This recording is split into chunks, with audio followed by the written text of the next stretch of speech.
That's a good one. End the Ice Age. Yay.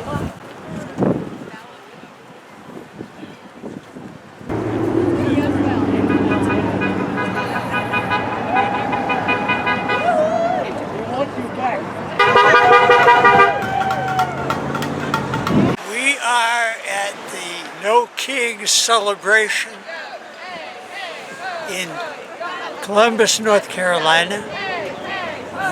One of 3,300 celebrations across the country, not to mention how many there are in other countries that are happening concurrently with this one. We might want to try to live by the Constitution, which gives us very good directions as to how we should govern ourselves and treat the people of this country.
People is greater than the people in power. The power of the people is greater than the people in power. We're at war, in case y'all don't realize it, you know, and it's sad. You know, America's kind of been insulated from the effects of the things that we do across this world. But we're at war. We are peaceful warriors standing strong. We don't have any weapons, but we have many songs. And we're singing of a world we want to see. Chaos making harmony. And we'll be singing, won't you sing along? Okay, folks.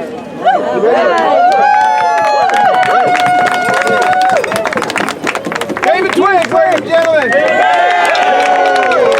All right, welcome. We're so glad to have you here. Our first speaker, we have 3 speakers. Our first speaker, I'm just going to warn you right now, he's going to be the longest one. The next 2 are much shorter. But that's okay, because you're going to want to hear what Andrew Aiden has to say. Andrew is an award-winning #1 New York Times best-selling author and strategic advisor. He served nearly 2 decades in federal and state government, including more than 13 years on the staff of Representative John Lewis. Mostly as digital director and policy advisor, as well as campaign communications director.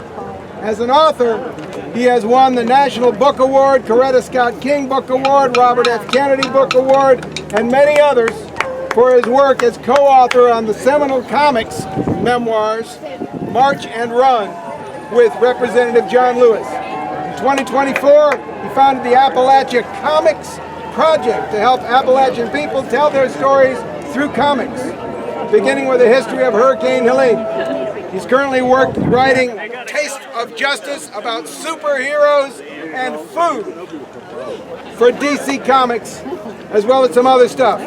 So, he's got a lot more stuff, but he's a graduate of Georgetown University, Trinity College in Hartford, and the Lovett School in Atlanta. He's a third-generation resident of Edneyville, North Carolina, just up the mountain. Let's give a big Polk County welcome to Andrew Edney.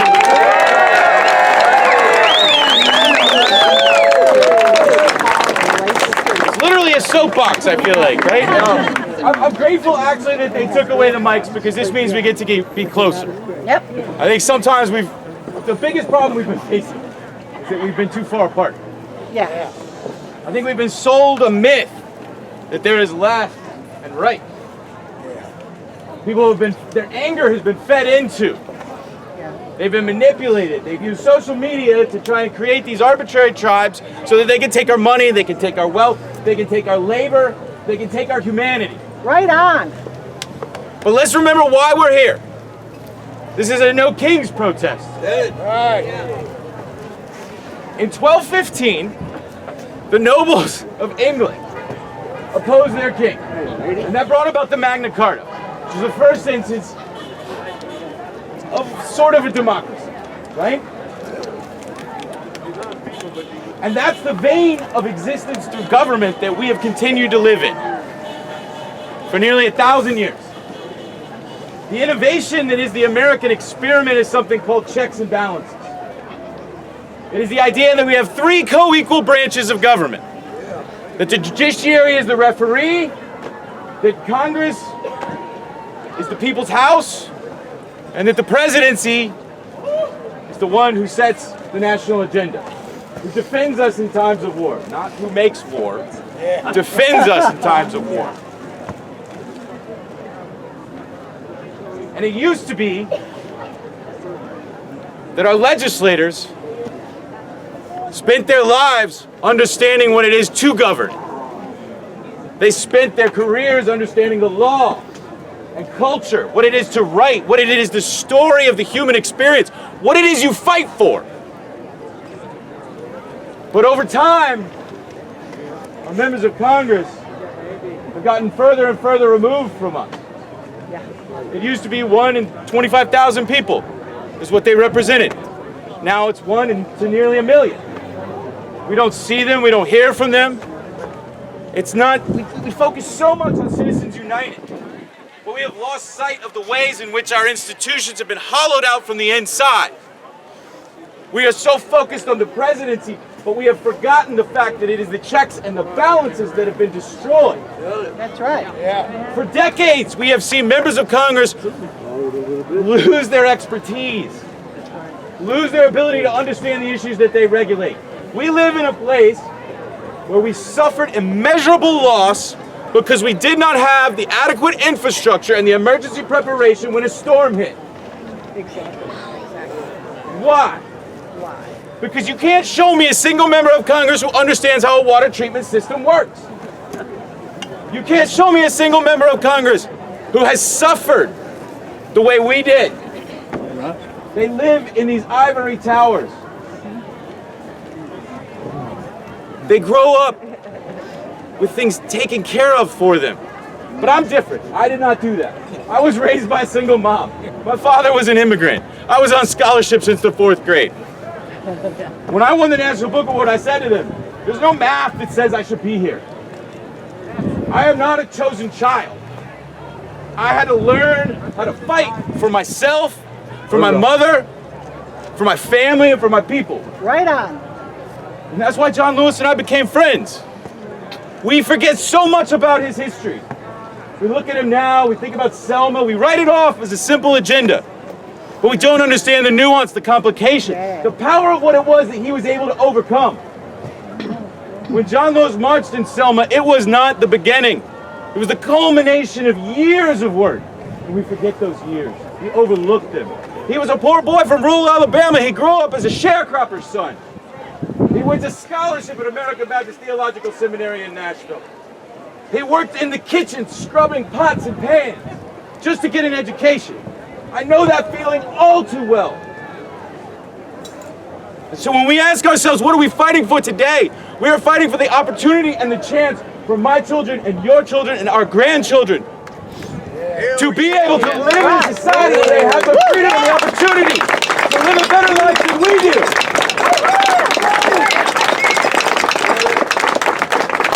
So I may sound a little angry, and I am. We are not meeting the urgency of this moment. We play business as usual. Look, I lived through the Tea Party, all right? We had Obama, we had the House majority back in '06. That's when I went and started in Congress. I was answering John Lewis's mail when Barack Obama was inaugurated. I stayed with him all day and I heard the stories. But then I watched the Democratic majority come in and say, you know what? Even though we just had 8 years of Bush, the financial situation of our country was wrecked. We went to terrible wars. Does this sound familiar? Yeah. We're going to come in and we're going to worry about Wall Street. We're going to worry about bailing out the mortgage lenders. And we're not going to worry about the people whose homes were taken, whose jobs sucked, and whose parents and children couldn't get health care to take care of themselves. Yeah. We have to remember what it is to fight. We have to see that this is an existential crisis for what it means to be American. And we have to be willing to risk ourselves, our futures, because otherwise there's nothing left. When you think about what it is, part of the reason I wrote so many books with John Lewis is so that I could explain to people what true nonviolent civil disobedience really is. We have to learn how to dramatize the conflict in ways that people have not. We have to learn how to disturb the order of things, as John Lewis would say. We have to choose where we spend our money, because that is the lie they're convincing us of, that if you have more money, you are more important, you are more valuable. No. They do not recognize the dignity and worth of every human being.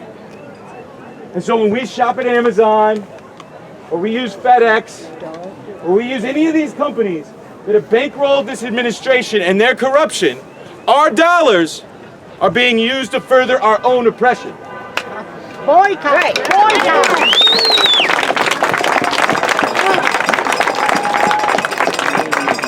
So you are here, and this is the first important step. We have more people here than I've seen in any of these. I spoke at the first one in Haywood, I've spoken in Henderson, I've been in Macon County, here I am in Polk County, after this I'm going to Buncombe County.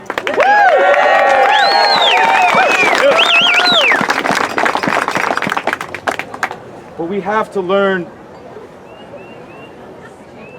we cannot survive this without doing things differently. The status quo is dead. The question is what will replace it. And that's not a question I can answer alone. But my suggestion, a very nonviolent suggestion, is that we embrace the frustration that people have, not around the color of our skin or the religion, but the fact that it is neither left nor right. It is wealthy versus everybody else.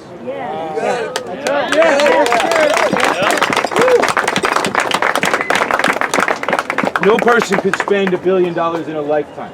No person needs $1 billion, much less $1 trillion or whatever the heck he's going to get next.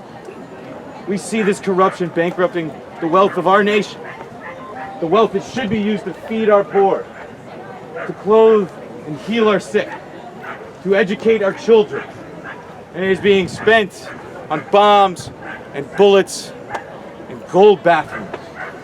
Yeah. So when you look around at what we stand for, when you look around at what we're fighting for each other. We're fighting for a better future. We're fighting for the opportunity for us all to experience the beauty of life, which is love and art and culture. Yay. And all of that comes down to the story. They have dominated the story. They have bought up the media outlets. They have taken over newspapers. They have taken every instance of this establishment of our culture and manipulated it and controlled it. And so we have to remove ourselves from this. This is what John Lewis taught me. This is why we wrote books. This is why we travel the country. 100 nights a year on the road. Doing this. They're like, oh, are you a little nervous with no mic? I'm like, that's fine. John Lewis could do this all day. But that's it. We have to take back our story. We have to stand up. We have to speak out to one another. We have to understand what it is we are fighting for, and we have to explain that to everyone else. Because we're about to see the health cares in this region just decimated. When the rural hospitals close, when these cuts go through, it's going to be brutal. We're going to see jobs decline. We're going to see then the next one is going to be what happens with our schools because they're dependent on poverty. I can walk you through the policy. It's coming. But that's why this moment is so important. That's why we have to speak up. That's why we have to fight back. So I don't want to take up all your time. But I am so grateful to you. Because I would have never seen this 10 years ago. My mother came here to be a farmer. She left Atlanta, where she raised me. And she said she didn't understand how people could be so blind when she came here. And it made her angry, it made her sad. And I said, no, Mom, things are changing. And my mom passed away in 2017, and Congressman Lewis passed away in 2020, and I didn't know where else to go, so I came back here to take care of my mother's farm. And I felt that at first. I felt exactly what she was talking about. What it means, these people who just look the other way.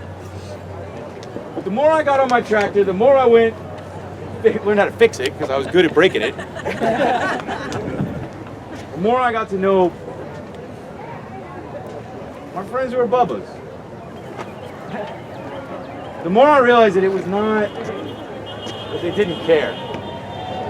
It's that they have spent their whole lives being told they don't matter. And they get one tyrant who will say you matter. They get one tyrant who will say, I hear you.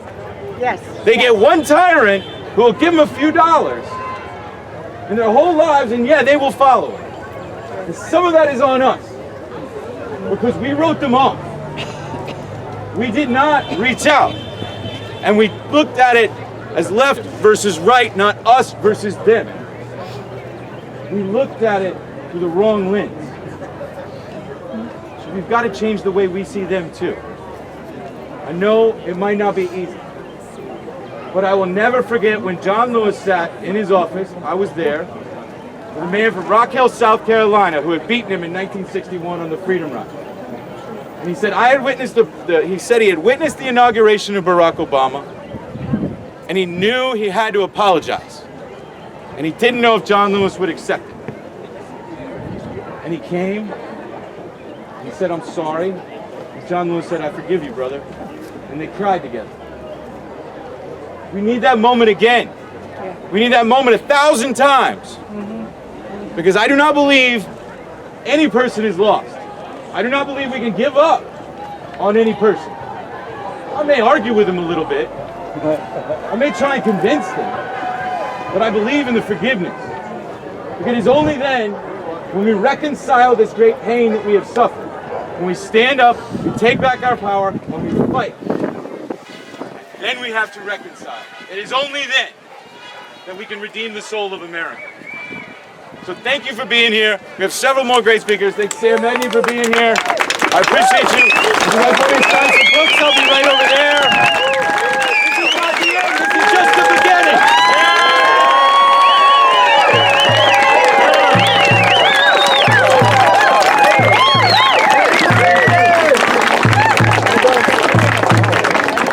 Our next speaker is well known to many of you.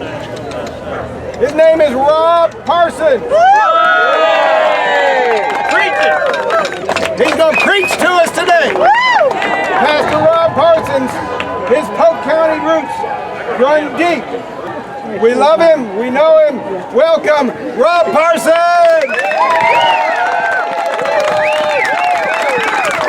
Good afternoon. I gotta admit, I'm so humbled here. That is the best intro to what I have to say. What our previous speaker gave us was that charge to make a difference, to go out there.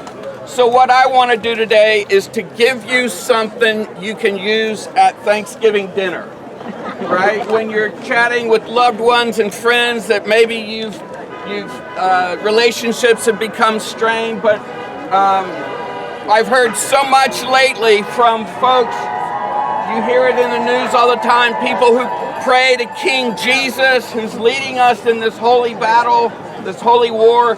It is not that. And so I want to talk specifically to that. So we start with the Exodus, right? The people of Israel are in Egypt and they cry out because they are suffering under slavery. And God provides Moses, a liberator, who takes them away, gets them out of Egypt and out of slavery. The people live for a while, and after a while, they in 1 Samuel chapter 8, they go to Samuel, their leader, and they say, "We want a king so we can be like other nations." And Samuel says, "You don't want a king." And God says, "I am your king." And the people keep crying out, so God says, tell them they can have a king and tell them what the king will do. So Samuel lays it out. He says, when you get a king, your king is going to take your sons. He will make them ride the chariots, run in front of the chariots. He will take your daughters and make them perfumers. I don't quite know why that's a big deal back then, but that was what he was, and they will bake and cook for him. He will take your best land. He will make you plow for him and reap for him, and the king essentially will make you a slave again. No! And sure enough, there's Saul, and he falls out of favor, and then King David comes, and everybody says, oh, he's the great one. Well, look again, his house falls apart and fights among itself. And then comes Solomon, the one that we say, oh, he's the wise one. He built the temple. He did all these things on forced labor. He reinstituted slavery and took the people back to Egypt in that sense. And so that's the thing that a king will do to you. Oh, it will take and take and take. And eventually it changes who you are. And so we jump ahead forward 1,000 years and you get to Jesus. So Sunday is Palm Sunday. It celebrates when Jesus has this, what they call the triumphal entry into Jerusalem. And people are waving palm branches. And at the same time, Jesus is on a donkey coming into Jerusalem. On the other side of Jerusalem is the governor Pontius Pilate, the governor representing Rome. And he marches in on a horse, followed by legions of soldiers carrying weapons and arms. It's sort of like on one side you've got the leader coming in, sitting on top of a tank with all the soldiers behind. And on the other side of town you have Jesus coming in a VW bus, you know, something you would carry your family on. And what's amazing in this is it's showing a complete rejection of their understanding of what a king would be. In fact, there's a point in the Gospel of John, chapter 6, after Jesus feeds the 5,000 in the wilderness, it says he knew that they wanted to take him by force and make him king. And so what does he do? Does he put together a pack? Does he gather dark money? No. He separates away and goes off for a time of prayer. He was not going to be taken as king. And so I think it's important for us that Jesus was recognizing at that time the same thing that Samuel was trying to say, and that is the problem is not just who rules, but how power works. Jesus refuses to step into a system that depends on taking. Jesus, you can hear him teaching, the rulers of the Gentiles lord it over them, but not so with you, because every human system drifts towards control, gathering power into fewer hands towards protecting itself and calling that protection peace. But Jesus imagines something different, right? He never organizes an army. He never seizes a throne. He never demands loyalty through force. Instead, he kneels. He washes feet. He tells his followers that greatness looks like service and leadership looks like giving, that the first will be last. And on that, we finally see this crowd come, and they want to crown Jesus. And so in the end, they finally crown him. They finally crown Jesus, but not with gold. They're crowning with thorns, right? Not on a cross, not on a throne, but on a cross. And so we see that as Jesus' clear picture of what leadership means. And so we ask ourselves today, are we asking for stronger leaders, tighter control, and someone to finally set things right? When Jesus says yes, it's a different way. It's always easier to ask for a ruler than it is to be responsible to one another. But Jesus is not going to become a Pharaoh, even a kinder one. Instead, he calls us not to have a better king, but to be better humans. Yay. And that's the first thing we have to remember, that with Jesus, bread is shared, debts are released, dignity is restored. No one is above or below. So when we go to make him king, he walks away. And we do not engage in a system that will eventually turn into slavery. And so the call for us is, how do we live that out? And it's in the midst of these days that are being pitched as nihilistic, right? Nothing matters. Everything's going to crap. You can make a difference, right? Nihilism is meaninglessness, hopelessness, and lovelessness. So the way we combat that is not with power and arresting and that sort of thing, but it's by having meaningful relationships, right? It's by imagining better things together and being hopeful, and by loving each other. You all know what community should look like after the hurricane, when all of a sudden everything else fell away and hospitality and care was what ruled. That's what we can work on. That's where we can find the meaning and the hope and the love that will bring us all together and give us the kind of community, the kind of kingdom that even Jesus would be part of. Thank you. God bless you.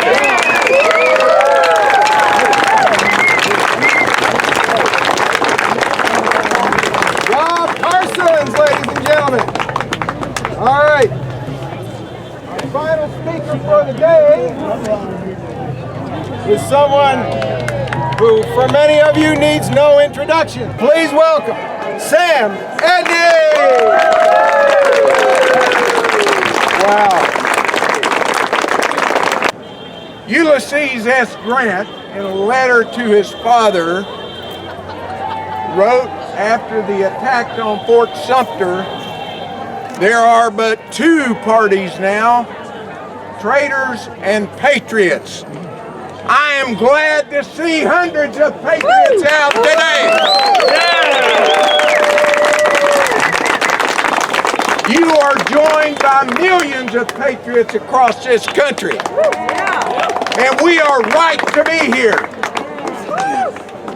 This country is being run by incompetent and outright crazy people.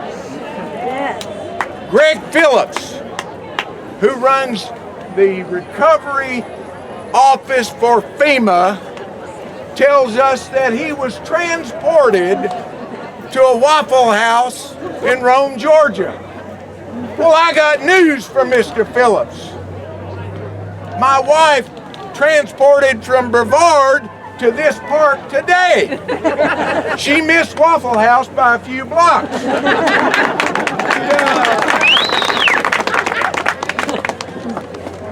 Andrew Hayden is a hard act to follow. He did a great job, didn't he? Let's hear it.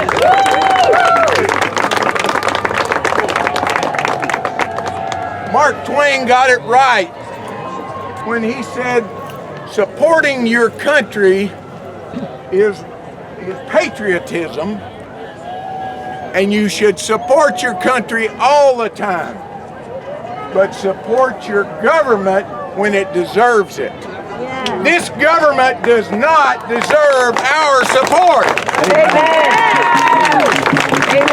There are no kings in America. Supporting a president that violates the Constitution is not patriotic, it's foolhardy. It's illegal. Supporting a president who starts an unnecessary war is wrong. Doing it to distract from his own misdeeds and to make his rich friends richer is wrong. There are no kings in America. Right, no king. Supporting a government that separates children from their parents is not patriotic. It's immoral. Supporting a president who was forced by a jury to pay millions of dollars to his rape victim is crazy. It's unconscionable. And supporting a president who encouraged a violent attack on the seat of democracy is not patriotism. It's treason.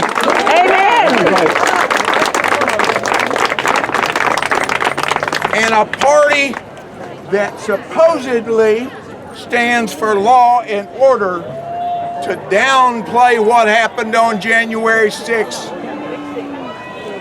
has lost its way. This is not about Republicans and Democrats any longer. This is about American democracy.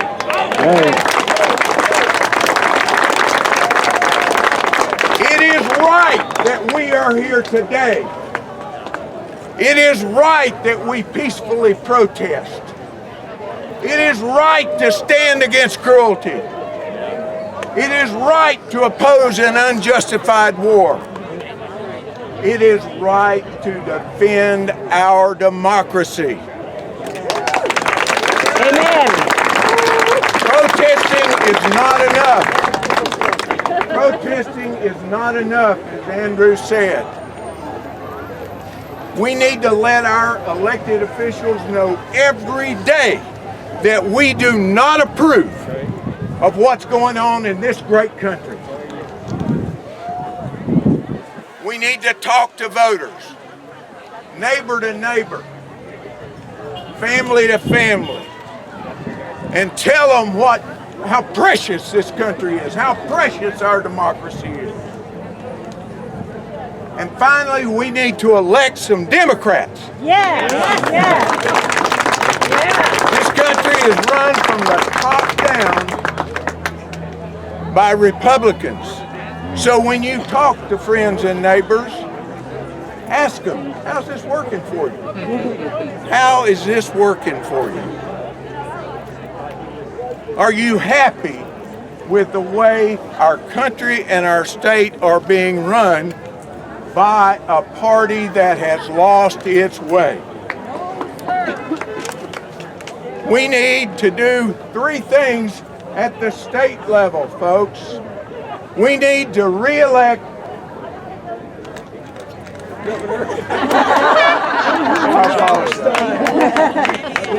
my friend Anita Earls.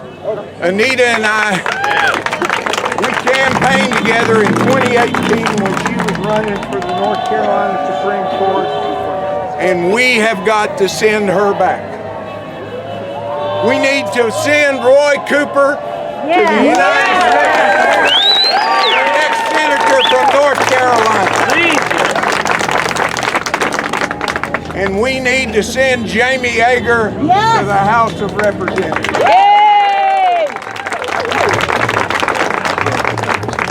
I want you to do what you can. I want you to do what you feel comfortable with. But we've got to change this government. We have to elect Democrats.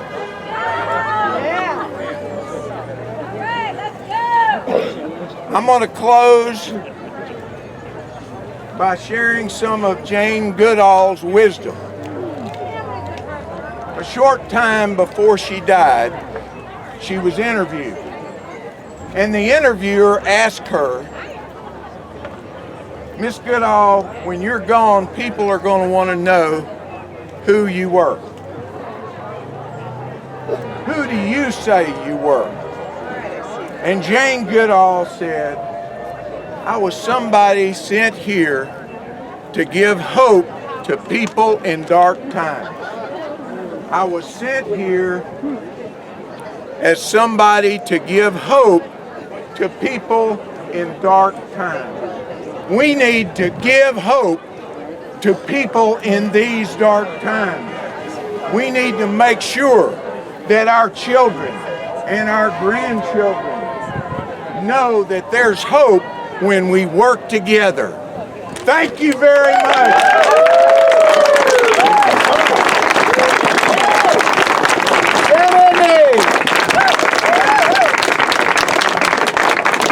All right, folks, thank you so much. This has been an incredible turnout here. I'm going to ask Twigs to come up and do a few little more things until his voice gives out. In the meantime, line the streets like we've been doing and make sure people know how many of us there are. There are more of us than they think there are. There are more of us than you think we have. We can do it. Let's make this go. Make it go. Hey, I'm going to end with a poem that came to my feed. You know, we're in the digital age now. This is my fellow Saludans, and it made me cry. It just came up, popped up, but I thought it was something appropriate. This poem was written many years ago, but it's still applicable today. We interrupt this war by Captain.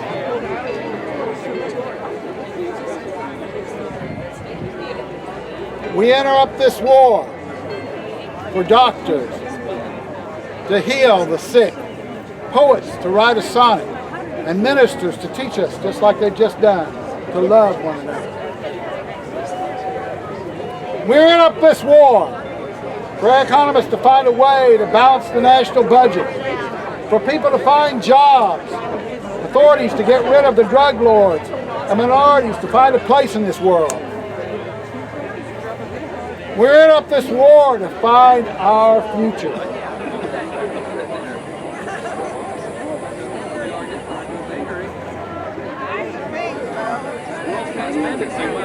We interrupt this war for soldiers to hug their children, for family reunions, for more time to find a lasting peace for our world. We interrupt this war for artists to paint and sculptors to build and writers to create unforgettable plots and stories.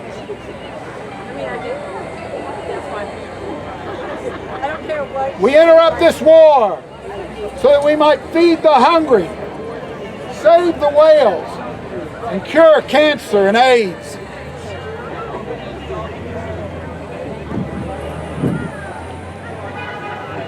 We interrupt this war for the Special Olympics, for Girl Scout cookies, for the World Series and newborn babies.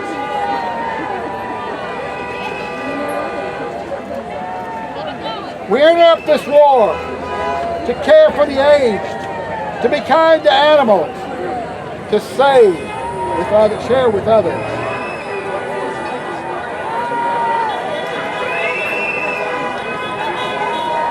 We interrupt this war to clean up the environment, to find homes for the homeless, and defend the weak and the defenseless.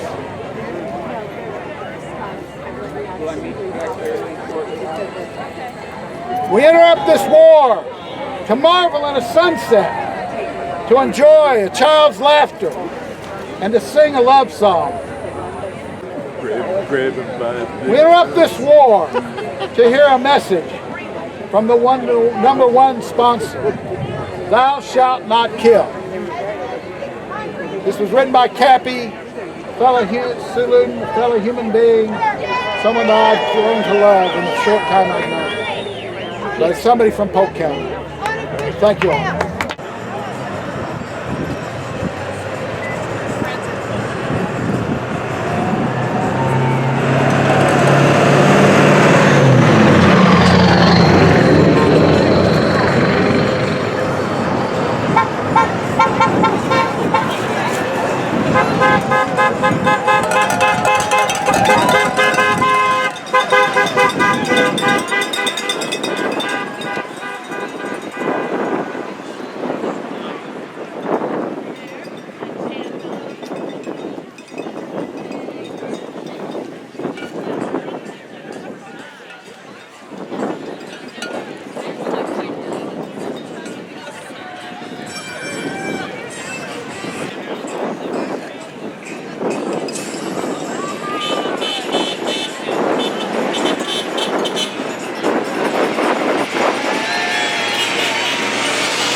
because I believe in saving our democracy.